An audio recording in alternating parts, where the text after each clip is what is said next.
Les accessoires, appareils et appareils terminaux disponibles dans les fichiers SMEP sont des entités dont le modèle peut être personnalisé en fonction des paramètres géométriques et techniques définis. Ils sont donc identifiés en tant qu'objets paramétriques. Ces entités sont sélectionnées depuis le menu Dessin et sont modélisées à travers le configurateur paramétrique des objets MEP, un outil qui permet la personnalisation du modèle. En activant une de ces entités depuis le menu Dessin, par exemple Accessoires Pression, comme pour les autres objets MEP, un élément par défaut présent dans la bibliothèque est sélectionné. Et dans le champ modèle, il est possible d'en lire le nom. En cliquant sur le champ modèle, 3 boutons apparaissent avec des fonctionnalités similaires à celles vues pour les tuyaux et les raccords. Les différences sont présentes pour le bouton plus, qui permet d'ajouter un nouvel objet MEP, et pour l'éditeur de la bibliothèque de projet. Le bouton plus permet de créer et d'ajouter un nouvel objet à la bibliothèque d'objets BIM de projet. Mais dans ce cas, la configuration s'effectue à travers un assistant guidé qui permet d'obtenir un modèle personnalisé en fonction des paramètres saisis. En cliquant sur le bouton plus, un menu apparaît et permet de choisir entre 3 modes de génération de l'objet MEP. Le premier bouton, avec le symbole d'un engrenage, permet de créer l'objet MEP en choisissant le modèle parmi ceux du catalogue du logiciel. Le deuxième bouton permet de générer un objet MEP à partir d'un modèle 3D importé depuis un fichier. Le troisième bouton, avec la baguette magique, génère un objet MEP en utilisant un bloc 3D inséré dans l'environnement architectural comme modèle de référence. En cliquant sur le premier bouton, le configurateur paramétrique de l'objet MEP s'ouvre, qui permet de créer le modèle en 2 étapes. Dans la première étape, sur la gauche de la fenêtre qui s'affiche, la liste des catégories de l'entité sélectionnée est présente. En sélectionnant une des catégories, la liste des types d'objets qui y appartient apparaît sur la droite, avec le nom et l'aperçu du modèle. En supposant de sélectionner la catégorie collecteur et le type collecteur coplanaire monobloc, en cliquant sur la flèche au-dessous, l'étape 2 s'affiche. Mais il est possible d'annuler la modélisation ou de revenir à l'étape précédente à tout moment.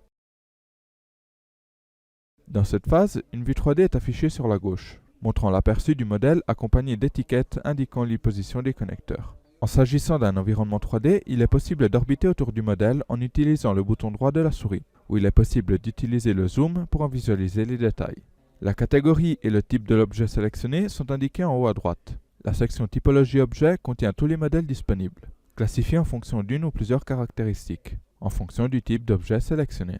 Dans le cas du collecteur coplanaire monobloc, les paramètres qui définissent le modèle sont le diamètre nominal des arrivées-sorties des connexions et le diamètre nominal de la dérivation. Dans ce cas, pour la même valeur de diamètre nominal arrivée-sortie, 2 modèles sont présents qui diffèrent entre eux par le type mâle ou femelle de la connexion des dérivations. Lorsqu'un modèle est sélectionné, par exemple celui avec diamètre nominal 25 d'arrivée-sortie et le type mâle de la dérivation de diamètre nominal 20, à la fois l'aperçu du modèle 3D et les paramètres présents dans la section Propriété objet sont mis à jour dynamiquement. Dans cette dernière section, il est possible de personnaliser le modèle d'un point de vue technique et géométrique, en modifiant les valeurs par défaut des paramètres du modèle sélectionné. En procédant de cette manière, il est possible de créer plusieurs modèles 3D, en partant des modèles de base et en leur attribuant des paramètres personnalisés. Les paramètres techniques n'affectent pas le modèle 3D. Cependant, ils peuvent quand même être définis afin de classifier l'objet et de pouvoir les utiliser éventuellement dans une phase successive de conception ou de rédaction du métré. Dans ce cas, changez l'anthrax entre les dérivations à 50 mm et le nombre de dérivations à 6. Ensuite, modifiez les données techniques comme la pression maximum en la portant à 12. Il est possible d'éditer d'autres propriétés en plus de celles déjà présentes. En cliquant sur le champ Propriétés, puis sur le bouton avec les 3 points, l'éditeur pour l'insertion et la gestion de nouvelles propriétés de l'objet est activé. Une fois la configuration terminée, cliquez sur le bouton Fin et le modèle est ainsi créé dans la bibliothèque de projet. Il est donc possible de l'insérer dans le dessin. Contrairement aux autres entités MEP, pour les objets MEP paramétriques, il n'est pas possible d'assigner le type d'installation depuis la section Installation des propriétés à droite. Dans ce cas, en effet, le champ Nom est automatique, car l'entité va prendre l'installation de l'objet auquel elle sera connectée. Dans la section Caractéristiques dans le champ Modèle, le titre de l'objet apparaît, qui contient le nom, collecteur coplanaire monobloc, le paramètre qui définit le modèle, diamètre nominal 25 par 20 mâle, et d'autres paramètres, comme le nombre de dérivations et le parcours du dossier dans la bibliothèque de projet qui le contient. Le champ Encre permet de choisir la position de la poignée sur l'objet BIM, soit avant qu'après la génération de l'objet dans le dessin. En cliquant sur ce champ, puis sur le bouton avec les 3 points, l'aperçu du modèle apparaît en 3D, avec des cubes rouges associés aux connexions, et éventuellement au nœud du modèle. Le champ Encre est une alternative aux touches F5 et F6 du clavier, ainsi qu'au déverrouillage de la poignée et à son positionnement manuel, avec l'avantage par rapport à ce dernier de définir la position de la poignée sur l'objet déjà avant de générer le modèle sur le dessin. Ce champ est très utile lorsque l'objet a de nombreuses connexions et permet d'accélérer son insertion et sa connexion avec d'autres objets. Le cube sélectionné est mis en évidence en jaune. Et après avoir confirmé avec le vu vert, l'objet peut être inséré dans le dessin avec l'encre définie. Lorsque la configuration de l'objet map est terminée, il est automatiquement créé dans la bibliothèque de projet, même si son modèle n'est pas généré sur le dessin. En cliquant depuis le champ modèle sur le bouton avec les 3 points pour accéder à la bibliothèque de projet, l'objet configuré est affiché, en plus des éventuels objets map créés en précédence dans le même dossier, qui y restent indépendamment du fait qu'ils soient présents ou pas sur le dessin. Avec un premier clic sur n'importe quel point du dessin, le modèle est généré. Avec un deuxième clic, l'objet est positionné. En sélectionnant l'objet, toutes les étiquettes des connecteurs et la poignée apparaissent, ce qui permet d'effectuer des déplacements et des rotations rigides dans l'environnement de travail. La boîte à outils à droite montre toutes les propriétés de l'objet sélectionné. Dans la section Installation, il est maintenant possible de cliquer sur le champ Connecteur. Sélectionner le raccordement dans le menu déroulant et lire dans les champs en dessous l'installation qui a éventuellement été obtenue depuis un autre objet map auquel il a été connecté. Si les raccordements sont libres, l'installation Aucun est affectée.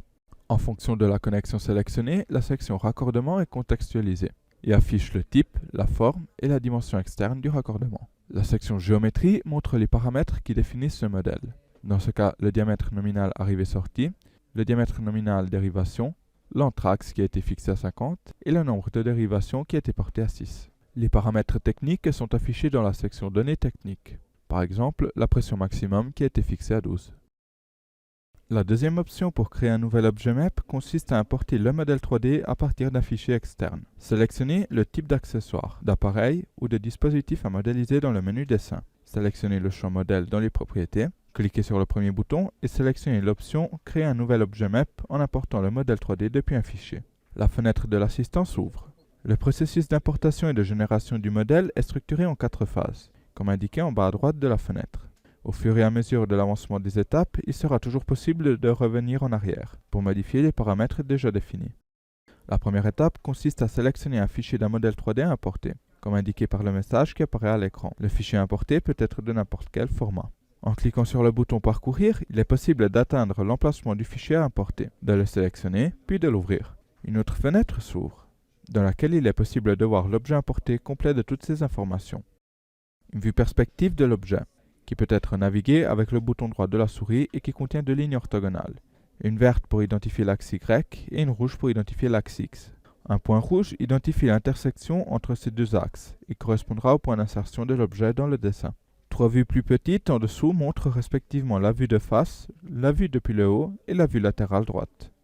Sur la droite, les sections Options et Positionnement sont présentes. La première permet la gestion des données générales, telles que le nom attribué à l'objet, et la définition des dimensions des objets, longueur, largeur, hauteur, dont les valeurs sont automatiquement obtenues depuis le fichier.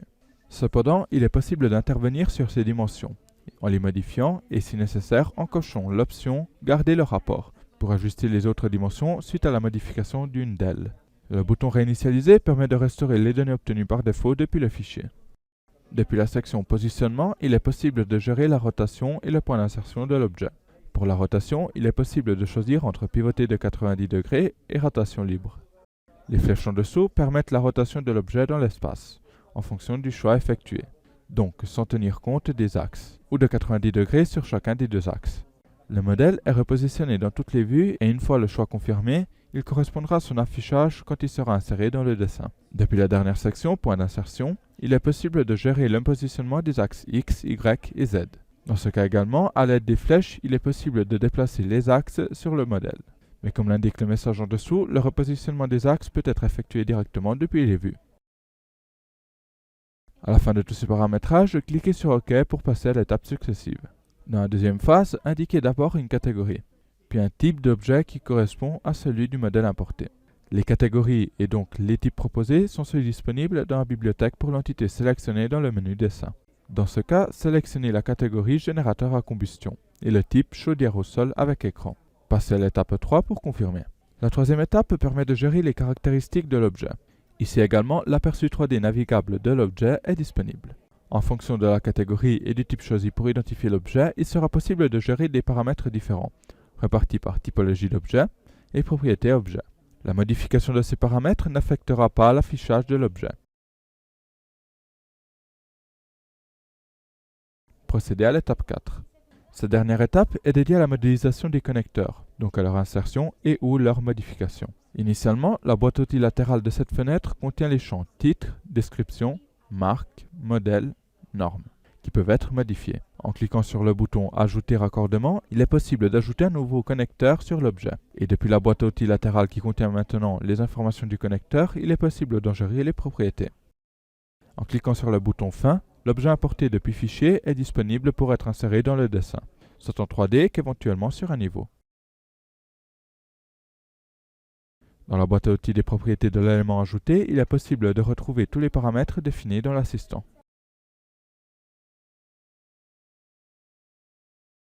La dernière des 3 options pour générer un objet map depuis le bouton plus est Créer un nouvel objet map à partir d'un bloc 3D architectural, représenté par la baguette magique. Cette fonctionnalité permet d'identifier un bloc 3D de l'environnement architectural pour créer un nouvel objet map à partir de celui-ci, comme par exemple un évier, une plaque de cuisson, une cabine de douche, etc. En supposant de vouloir créer un objet map en convertissant le bloc 3D d'une cabine de douche, sélectionnez dans le menu Dessin l'appareil terminal sanitaire. En sélectionnant l'option de conversion, la fenêtre de l'assistant apparaît, structurée en 4 étapes, avec la possibilité de toujours pouvoir revenir sur les étapes précédentes pour modifier les paramètres précédemment confirmés. À la première étape, sélectionnez l'icône de la baguette magique. Il est donc possible de reconnaître dans le dessin les blocs 3D disponibles pour être convertis, car ils apparaissent en jaune. De plus, en y passant dessus avec la souris maintenant en forme de baguette magique, ils deviendront rouges, pour indiquer la compatibilité de la conversion. En cliquant avec la souris sur un de ces blocs, dans ce cas la cabine de douche, celui-ci est sélectionné pour la conversion et la deuxième étape de création guidée s'ouvre. Dans cette deuxième phase, il est nécessaire de sélectionner la catégorie et le type d'objet qui correspond à celui sélectionné. Les catégories et donc les types proposés sont ceux disponibles dans la bibliothèque pour l'entité sélectionnée dans le menu Dessin. Une fois la catégorie et le type choisi, passez à l'étape suivante. Dans la troisième étape, définir les données caractéristiques de l'objet. Dans cette fenêtre, l'aperçu du bloc 3D sélectionné est affiché. Sur la droite se trouvent les sections Type objet et Propriété objet, pour gérer les paramètres à affecter à la nouvelle entité, qui varient en fonction de la catégorie et du type sélectionné pour l'objet. En passant à la dernière étape, il est possible d'insérer et ou de modifier les raccordements. Tout d'abord, modifier les propriétés de l'objet.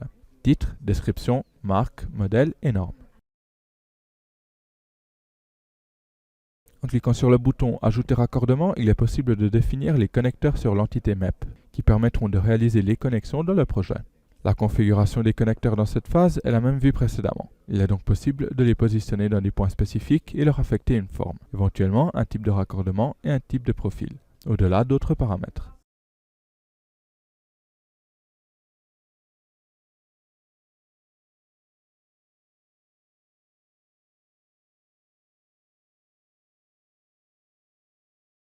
Une fois la configuration terminée, le bloc 3D initialement sélectionné pour la conversion est devenu un objet map, avec tous les paramètres définis et positionnés exactement en correspondance du bloc 3D de départ. Donc, en le sélectionnant, la boîte à outils des propriétés s'ouvre avec toutes les données qui le caractérisent. Il est éventuellement possible de faire des modifications et ensuite procéder à la génération des connexions avec d'autres entités.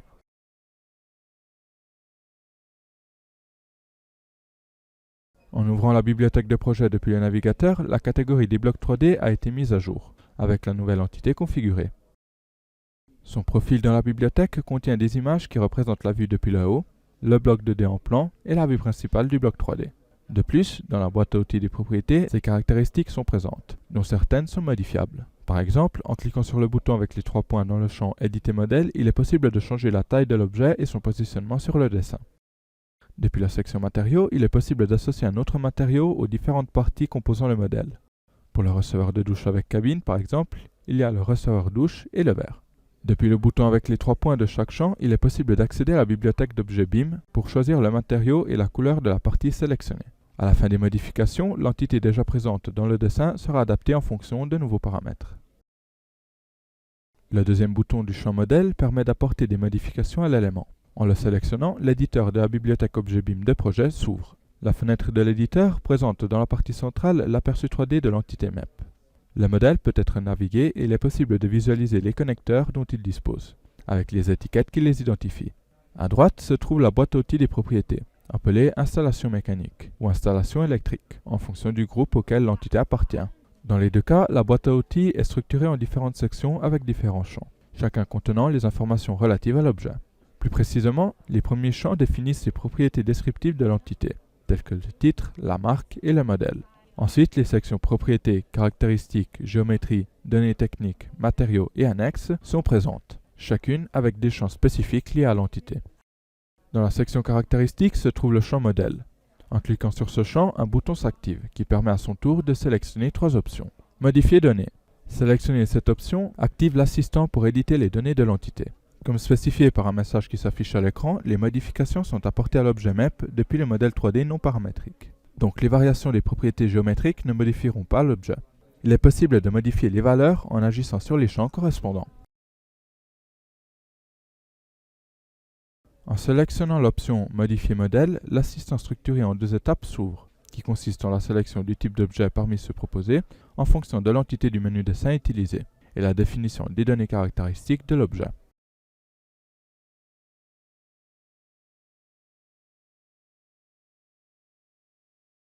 La troisième option est Remplacer géométrie depuis fichier. En la sélectionnant, l'assistant s'active avec la procédure de remplacement du modèle 3D de l'objet MEP en apportant un nouveau modèle 3D depuis un fichier, en n'importe quel format 3D, sans modifier les données caractéristiques de l'objet. Sélectionnez d'abord l'option Parcourir pour rechercher le fichier à importer. Une fois le fichier sélectionné, la fenêtre d'importation du modèle 3D s'ouvre, avec un aperçu du modèle depuis différents points d'observation. De plus, à droite se trouvent les sections Options pour attribuer un nom à l'objet et à partir de laquelle modifier les dimensions obtenues automatiquement depuis le modèle importé, et Positionnement, avec des fonctionnalités pour déplacer les axes sur le modèle et définir ainsi le point de positionnement de l'objet. La deuxième étape de cette procédure permet d'agir sur les connecteurs du modèle, en les insérant ou en les modifiant.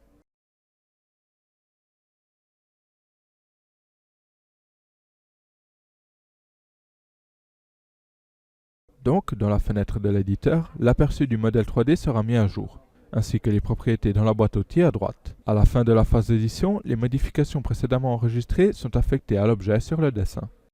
Dans le ruban multifonction supérieur de la fenêtre de l'éditeur, accessible depuis le deuxième bouton du champ modèle d'une entité MEP, se trouve l'option Ouvrir dans la bibliothèque, qui ouvre le profil de l'objet MEP dans la bibliothèque de projet. Le même profil peut être ouvert directement en accédant à la bibliothèque de projet depuis le nœud Bibliothèque Objet BIM du navigateur, puis à la catégorie Installation mécanique ou électrique, et enfin au dossier correspondant à la typologie de l'objet.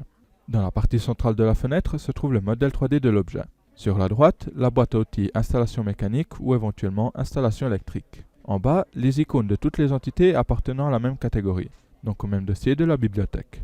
À gauche se trouve la structure des dossiers dans la bibliothèque.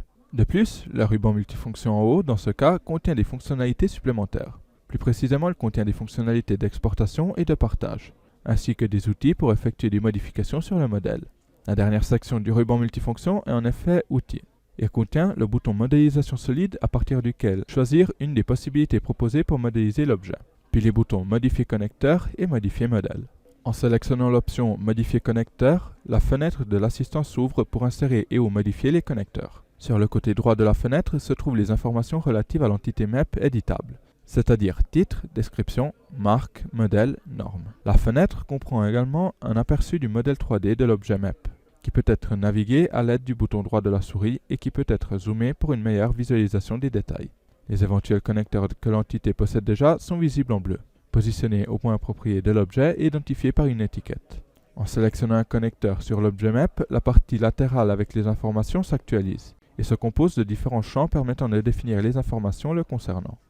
Le champ position indique les coordonnées dans l'espace identifiant la position du connecteur sur l'objet 3D. Il est possible d'agir sur les valeurs des coordonnées qui se traduisent alors par un repositionnement du connecteur sur l'objet. Le champ identifiant spécifie l'étiquette affectée au connecteur. L'affectation est automatique, donc non modifiable, et est effectuée par les lettres de l'alphabet, dans l'ordre d'insertion pour chaque nouveau connecteur. De plus, si par exemple un objet a les connecteurs A, B, C et D, et le connecteur B est supprimé, les connecteurs C et D sont renommés en B et C, afin de conserver l'ordre alphabétique correct.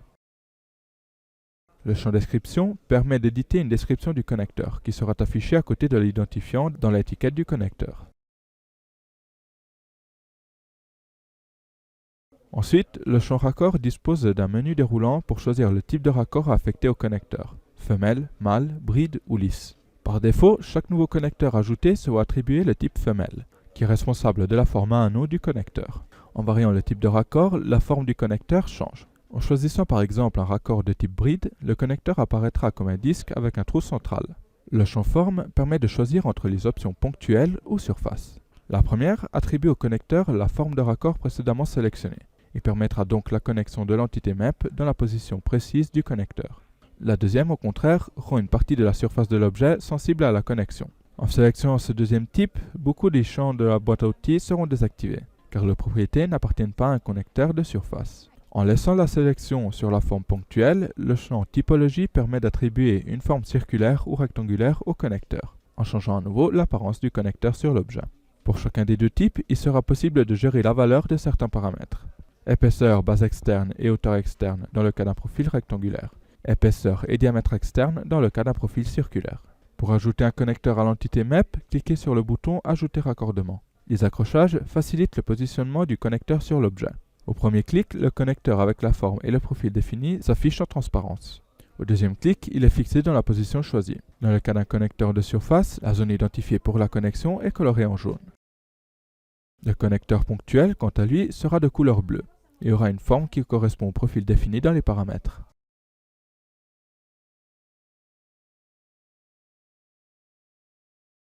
L'objet connecteur, comme pour une entité MEP, est supporté par des fonctionnalités graphiques pour son orientation dans l'espace. Par défaut, le point de positionnement est au centre. Par rapport à ce point, il sera possible de le faire pivoter à l'aide des touches F7 et F8 du clavier, ou à l'aide des fonctionnalités de la poignée. La sélection de l'option Modifier modèle ouvre la fenêtre de l'assistant en deux étapes pour modifier le modèle d'entité MEP. Dans la première étape, sélectionnez le type de l'objet parmi ceux disponibles. Une fois le type choisi, passez à l'étape suivante de définition des données caractéristiques de l'objet.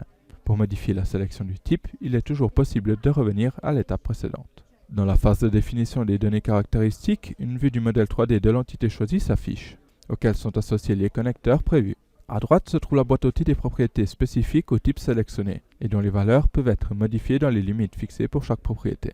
En saisissant une valeur d'une propriété qui n'est pas prévue, un message apparaît à l'écran qui communique l'erreur et spécifie la plage de valeurs à respecter. À la fin des modifications, le modèle de l'entité présentera les modifications apportées. Le troisième bouton disponible dans le champ modèle de la boîte à outils des propriétés permet d'accéder à la bibliothèque ObjetBeam, à partir de laquelle sélectionner un élément différent dans sa catégorie d'appartenance. Pareillement dans le cas d'entité de connexion. Il est possible de sélectionner le même bouton dans le champ tuyauterie ou conduit pour accéder aux bibliothèques, pour choisir un matériau différent de celui affecté par défaut au tuyau ou au conduit. Et pour ces derniers, il est possible de choisir également une forme différente de profil. Il est possible de sélectionner la bibliothèque ObjetBeam dans laquelle sélectionner l'objet. En choisissant de rester dans la bibliothèque de projet, dans le cas d'un objet MEP paramétrique, tous les éléments qui appartiennent à la catégorie spécifique dans la bibliothèque de projet sont proposés. Les profils dans la bibliothèque de projet ne sont mis à jour que lorsque l'entité est sélectionnée dans le menu dessin, même si elle n'est pas insérée sur le modèle ou dans le cas où, après avoir été ajoutée, elle a été supprimée. Donc, la bibliothèque de projet suit dynamiquement les choix effectués lors de la phase de modélisation des entités MEP, se mettant progressivement à jour avec les réglages des paramètres effectués. En sélectionnant l'option Modifier, l'éditeur de l'élément s'ouvre directement. À partir des boutons En ligne et Chercher dans la bibliothèque ObjetBeam en ligne, il est possible d'accéder à la bibliothèque en ligne, dans laquelle des catalogues gratuits d'installation sont disponibles. Lorsqu'un profil spécifique de la bibliothèque en ligne est ouvert, le modèle est affiché avec ses propriétés, et le fichier peut être téléchargé en format pour Edificius. L'objet téléchargé est automatiquement ajouté à la bibliothèque de projet. Il est donc possible de le positionner dans le dessin, et il peut être connecté à d'autres objets. Il s'agit en effet d'une entité configurable exactement comme celles qui sont sélectionnées et ajoutées à partir du menu dessin. Lorsqu'il est sélectionné, la boîte à outils des propriétés associées est activée pour visualiser et éventuellement modifier l'objet. La fenêtre de la bibliothèque ObjetBeam en ligne est organisée de façon à proposer un aperçu de chaque objet MEP qu'elle contient, et l'auteur qui l'a publié. La bibliothèque en ligne est partagée par tous les utilisateurs du logiciel, qui pourront publier le profil d'un objet MEP personnalisé dans la bibliothèque ou télécharger des profils créés et publiés par d'autres utilisateurs. La page d'accueil de la bibliothèque en ligne affiche les différentes catégories de tuyaux et d'appareils, pour simplifier la sélection de l'objet en filtrant la catégorie d'entité. De plus, il est possible de consulter le profil de l'auteur d'une entité MEP, afin de voir tous les objets partagés dans la bibliothèque en ligne par ce même utilisateur.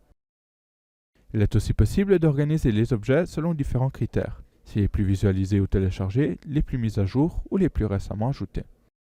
Grâce au connecteur dont dispose un objet map, il est possible d'effectuer des connexions afin de le lier à d'autres entités, ainsi que de l'insérer dans le réseau d'une ou plusieurs installations.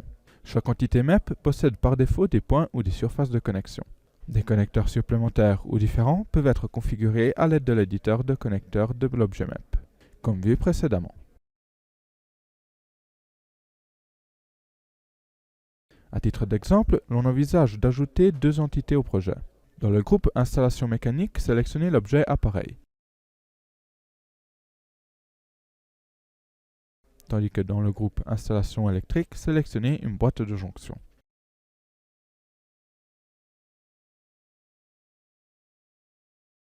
Pour ce qui concerne les méthodes de connexion, les deux objets sont différents. Le premier possède des connecteurs ponctuels par défaut, tandis que la boîte de jonction envisage des connexions sur une surface.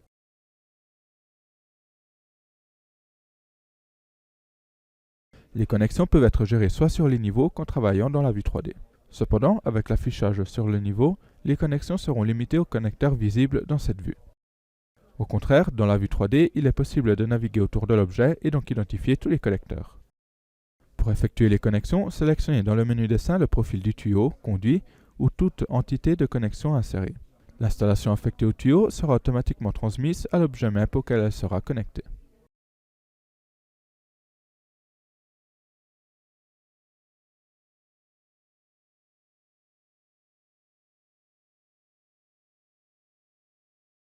Se positionner sur le modèle près de l'objet map à connecter.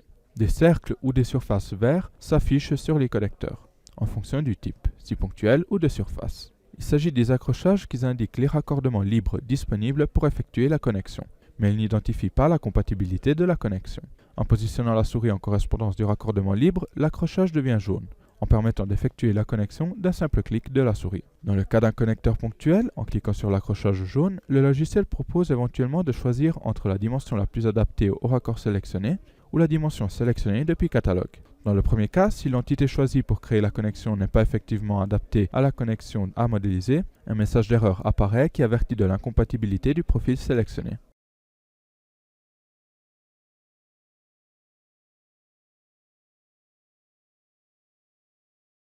Autrement, le type de connexion est automatiquement identifié par le logiciel, et la règle pour définir la longueur du segment de tuyau s'active. En choisissant avec la dimension sélectionnée depuis catalogue, l'entité de connexion est créée. Dans ce cas, si la dimension du profil de la connexion n'est pas la même que celle du connecteur, les transitions ou raccords nécessaires sont automatiquement insérés.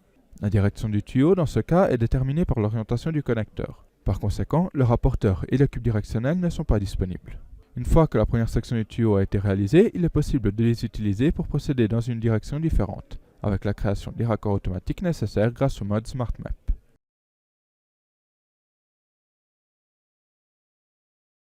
Au contraire, en cliquant sur la zone jaune d'un connecteur de surface, le cube directionnel et le rapporteur sont activés. Ces outils fonctionnent comme vu en précédence pour le traçage des connexions en 3D. Le cube permet de tracer le tuyau selon un des plans parallèles à ses faces, et passant par le point de départ sélectionné. Le rapporteur permet de définir la direction dans le plan identifié. D'un clic de la souris, le tuyau est fixé selon la direction choisie. Donc la règle apparaît à l'écran pour définir la longueur du tuyau. Dans ce cas, les accrochages bleus sont disponibles pour exploiter des points ou des lignes de référence sur le modèle.